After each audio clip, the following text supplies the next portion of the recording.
في النهايه خالص الناس اللي بتخش جوه الصف بيبقى من الصعب عليها تعرف يعني ايه انه يحلم، يعني ايه يخطط، يعني ايه يحلم لاولاده، يعني ايه يخطط لاولاده. الموضوع بالنسبه له انتهى. هو في معمعة اكبر بكتير من انه يفكر في حاجه جديده يعملها. علشان كده لازم ترجع تاني ثقافه الحلم، وعشان كده تاني لازم يرجع امل. تفاءلوا بالخير تجدوه. طول ما مفيش امل عند الواحد، طول ما انت مدي قرار ان الحياه الجايه حياه مسلمه، هتفضل مسلمه ربما ليك انت بس. لكن ازاي يكون في حياه جديده؟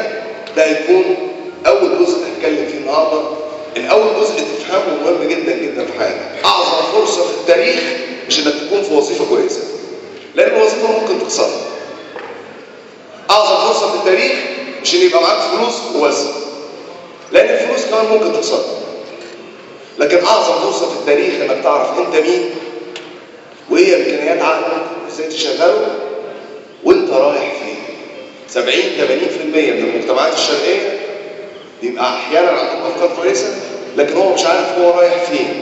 وبما انك مش عارف انت رايح فين بعد سنه ولا بعد 5 سنين ولا بعد 10 سنين، فصعب انك تفهم ناس تانيه بتتكلم في حاجه اكبر واعلى من كده. ازاي الواحد يقدر يحدد خطوه كويسه جديده موجوده في حياته بشكل قوي وسريع جدا جدا جدا. هتكلم في ده، بس قولوا لي الاول، انتوا سمعتوا قبل كده عن المديتيشن؟ تامل.